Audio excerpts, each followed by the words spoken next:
Bonjour Agnès B, Nancy Houston. On vous accueille aujourd'hui au Chac dans le cadre du Salon Fnac Livre parce que toutes les deux, vous avez raconté votre vie à Sophie L'Huillier pour une collection qui s'appelle Je chemine avec. Donc je chemine avec Agnès B, je chemine avec Nancy Houston au Seuil, aux éditions du Seuil. Je suis ravie de vous accueillir ici aujourd'hui. Est-ce que vous êtes déjà rencontrées l'une et l'autre? Non, on ne s'est jamais rencontrés. On entend parler l'une de l'autre Oui, depuis longtemps. on l'admire beaucoup, Nancy Houston. Elle a des fans incroyables. J'ai des femmes, même chez moi, qui travaillent chez moi, qui m'en ont parlé et tout. Quand elles ont vu son livre qui arrivait chez nous, là, tout ça. Elles connaissent très bien. Bravo pour tout ce périple de vie que vous avez vécu. Et vous alors, sans renvoyer l'ascenseur, mais c'est vrai, c'est une collection qui a pour principe d'être éclectique, de demander à des gens de vraiment métiers très divers raconter leur trajectoire. Au début, quand Sophie L'Huillier me l'a proposé, j'étais moyennement chaude parce que je n'aime pas me donner un exemple. Je me suis dit, je suis incapable de faire ça. Et puis, elle m'a offert le livre d'Hubert Reeves, qui est le parrain de cette collection, Mais oui. le grand astrophysicien d'origine canadienne. Et là, j'étais convaincue. Parce qu'il raconte toutes les déboires, Mais oui. tous les échecs, Oui. toutes les catastrophes. Oui. Et c'est là quelqu'un qui reste joyeux, qui a plein de vie. J'avais fait une signature à l'écume des pages. Boulevard Saint-Germain, il était là. La première fois que j'ai montré ce livre, il y a quelques mois avant la Covid. Plus que quelques mois. Donc, tout d'un coup, on ressort ces deux livres-là. Et ça me fait très plaisir, en fait, parce que on le présente pour une fois. On n'a pas eu l'occasion tellement depuis que ces livres ont été écrits par Sophie L'Huillier, en effet, qui était vraiment quelqu'un de super, avec qui parler. Mais est-ce que c'est agréable de se raconter? Est-ce que c'est un exercice quand même que vous aimez retracer comme ça, votre carrière, votre vie? Puis les livres sont assez personnels. Vous parlez de vos histoires amoureuses, de vos enfants. Il y a quelque chose, c'est professionnel et personnel. C'est quelque chose Si que vous vous aimez saviez bien. tout ce qu'il y a d'autre. Ah, il y a des faces cachées. Ah, quand même. Quand même. En fait, même si Sophie L'Huillier pose les mêmes questions un peu à chaque fois, et donc j'étais prévenue parce que j'avais lu les autres livres, je n'étais pas prête. Je ne me suis pas préparée. Et donc j'étais prise au dépourvu à chaque fois. On a fait 3 entretiens différents. Elle demande de but en blanc, qui êtes-vous? Qui es-tu, puisqu'on se tutoie? C'est une des règles aussi de la collection, le tutoiement, ce qui est bien. C'est-à-dire qu'il faut se connaître suffisamment bien avant de commencer, vraiment. Et qu'est-ce qui te fait te lever le matin? Et donc, si j'avais préparé, peut-être que j'aurais trouvé une réponse plus civilisée. Mais comme je n'étais pas prête, en fait, j'ai parlé de ma dépression et de la difficulté que j'ai eue pendant très longtemps à vouloir me lever le matin. C'est pas que je voulais rester au lit, mais je voulais pas être là, tout simplement. Et donc, si j'ai appris quelque chose en faisant ce travail, parce que je pense que c'est la même chose dans tous les métiers qu'on prend au sérieux, l'important c'est d'apprendre soi-même, c'est que ce sont les obstacles qui font que la vie est intéressante. Et si on peut apporter quelque chose par l'histoire de notre parcours, c'est justement parce que ça n'a pas marché tout seul. Ça n'a pas été un long fleuve tranquille. Oui. Justement, comment est-ce qu'on fait pour que ça comment on fait face au long fleuve qui est intranquille pour s'en sortir? Comment on trouve la confiance nécessaire? Parce que vous avez chacune un parcours hyper intense, quoi, foisonnant. Enfin, je pense notamment à vous, Agnès B. Vous êtes styliste, mais vous avez aussi vraiment ouvert la Galerie du Jour, qui est hyper connue, la Fab dans le 13e. Oui. C'est hyper enrichissant. Comment on fait pour avoir la confiance nécessaire pour se dire, allez, c'est une bonne idée? Non, j'ai été poussée par la nécessité déjà, puisque j'ai eu des jumeaux à 19 ans et à 21 ans, je vivais seule avec eux et j'avais pas du tout d'argent, donc je sais parfaitement ce que c'est que de ne pas avoir du tout d'argent. Je rendais des bouteilles consignées pour acheter une tranche de jambon aux jumeaux avec des pâtes. Bon, c'était la vie comme ça. Je sais ce que c'est que la vie difficile. Et puis, j'ai compté sur mes propres forces, comme dirait « Où est-toi, le ciel t'aidera » ou Mao Tse-tung disait, comment il disait Mao Sûrement pas le ciel. Non. Il disait, il faut compter sur ses propres forces. Moi, je sais que les forces que j'ai pu avoir et les aptitudes, c'est grâce à Dieu que je les ai. C'est comme ça que je vois les choses. Et je le remercie de m'avoir donné des aptitudes. Voilà, et j'adore faire mon travail. Et est-ce voilà. que parfois vous avez eu envie de baisser les bras, de ne plus être Nancy Houston et Agnès B, ou bien de dire c'est trop dur, il y a trop d'obstacles, le fleuve est trop intranquille, je peux pas? Je crois qu'on est très différentes aussi là-dessus, puisque vous avez été atteinte par une dépression que moi je n'ai pas vécue du tout. Je ne suis pas comme ça. Pas cette nature, heureusement. Moi, je n'ai pas de Dieu à remercier, mais je remercie beaucoup d'amis et notamment parmi mes amis, il y a tous les morts qui ont écrit des beaux livres et ça, j'ai beaucoup tiré de force de la littérature, ça c'est certain, de la musique aussi.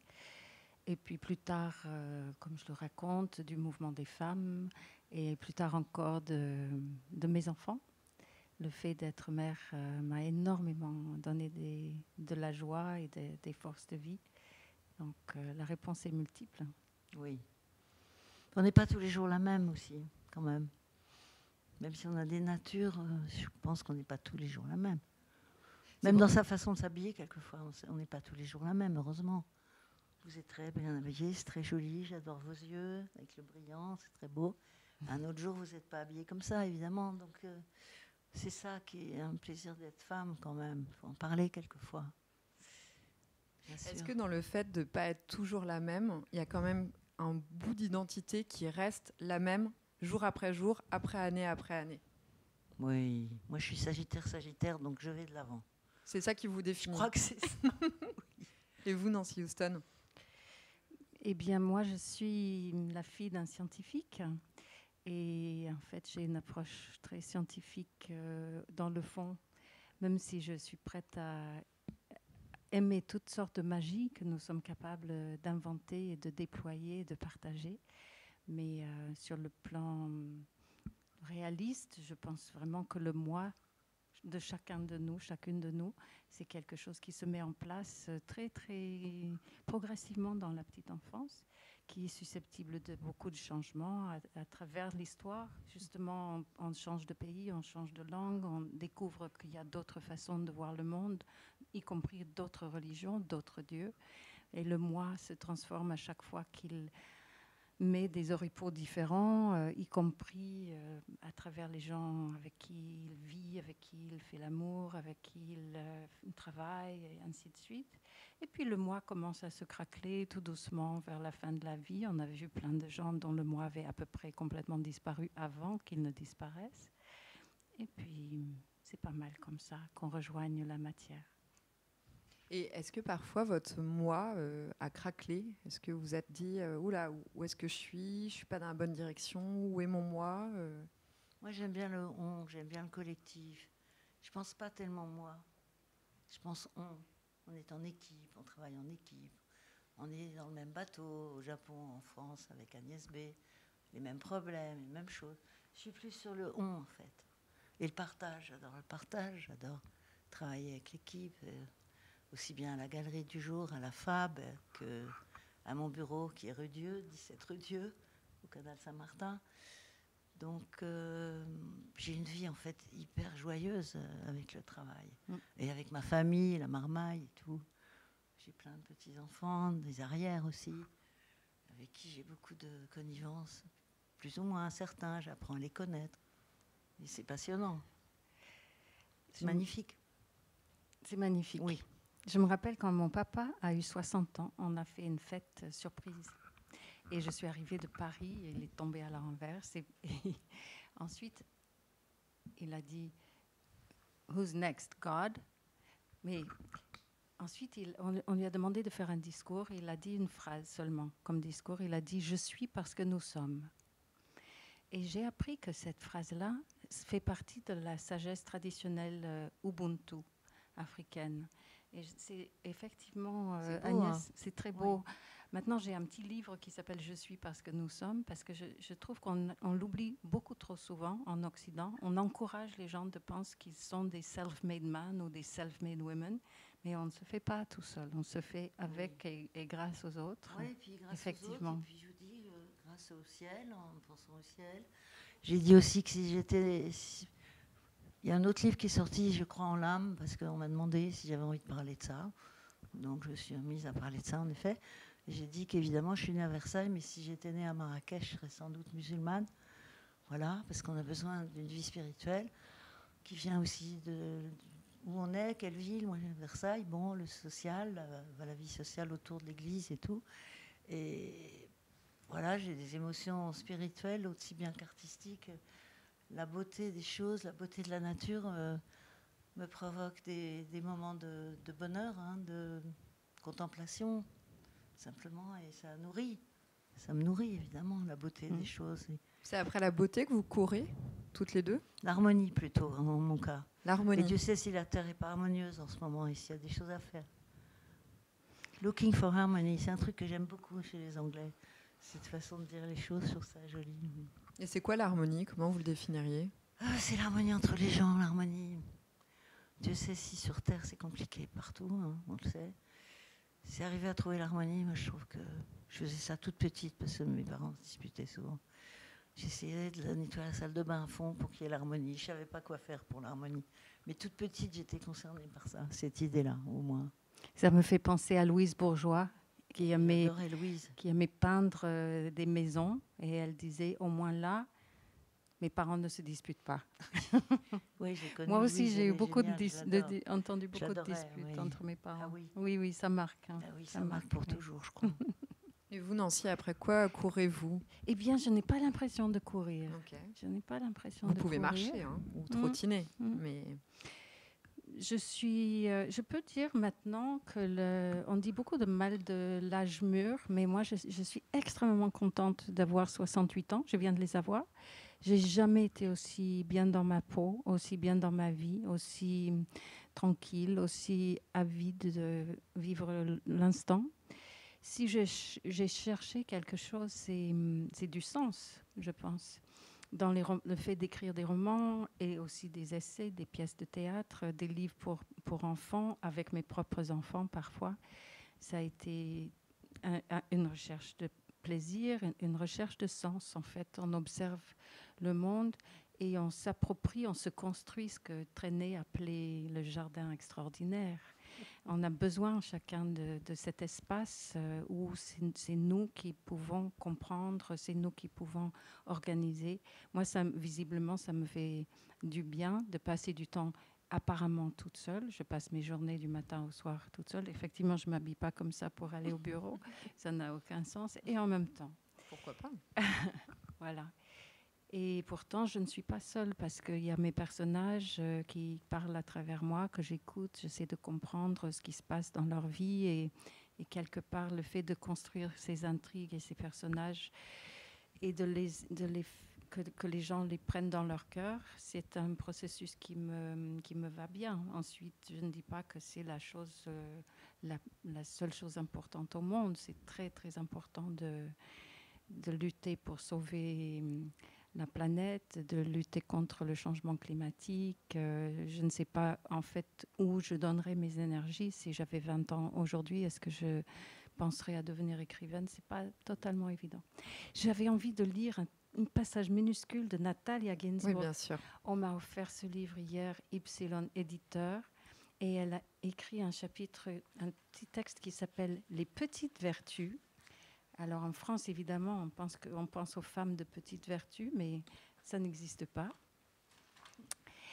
Natalia Ginzburg dit, en ce qui concerne l'éducation des enfants, je pense qu'on doit leur enseigner non pas les petites vertus, mais les grandes. Non pas l'épargne, mais la générosité et l'indifférence à l'argent.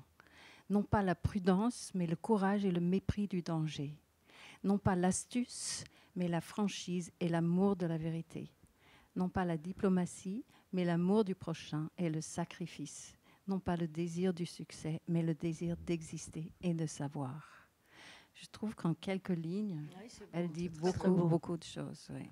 À la fois, Moi, je pense beaucoup à plein de gens quand je fais les vêtements. Vous savez, des hommes, des femmes, des âges différents. J'ai envie de faire plaisir à tout le monde. J'ai envie qu'ils se glissent dans les vêtements et qu'ils disent voilà, c'est bien ça. C'est vraiment comme ça que je travaille aussi, en pensant beaucoup aux gens qui vont porter mes vêtements.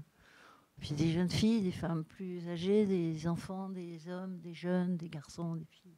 mais est-ce que vous ne cherchez pas un petit peu aussi à insuffler une forme de transgression ou de modeler un petit peu le monde à votre image? On m'a toujours dit que j'étais un peu trop rock'n'roll, hein, mais bon, heureusement, il faut avoir une certaine liberté, c'est sûr. Et j'en ai. Et j'aime faire tout ça, j'adore faire mon travail. La première Et donner à voir aussi à la FAB, en ce moment, l'exposition avec les graffeurs que je connais depuis les années 80, et puis des récents, des plus anciens. C'est super, j'ai fait tout l'accrochage, j'adore faire ça. Enfin, je m'amuse bien, hein, vraiment. Je m'amuse bien et je fais des choses que j'aime et c'est ce qu'on fait le mieux, toujours. C'est ce qu'on aime qu'on fait le mieux. Il faut trouver sa voie. Nancy Houston a lu un extrait, donc très beau, d'un extrait qui vous tient à cœur, qui vous inspire. Vous, Agnès B, est-ce qu'il y a quelqu'un ou quelque chose qui vous inspire ou qui a retenu votre attention dernièrement? Ça peut être quelque chose. Hein. C'est un livre de Nabokov que je viens de commencer qui s'appelle Ada ou l'ardeur. Et il disait même qu'il préférait encore ce livre-là à Lolita. Et j'avais adoré Lolita. Quand je l'avais lu, j'avais même pas 20 ans, je crois. J'ai reconnu quelque chose dans ce personnage, cette fille et tout. J'aime beaucoup Nabokov. Et donc, il dit qu'il aime encore mieux Ada ou l'ardeur. Alors, je suis en train de le lire. Et j'aime bien l'idée de l'ardeur. J'aime mieux ça que l'énergie comme mot. L'ardeur, c'est quelque chose qui me plaît.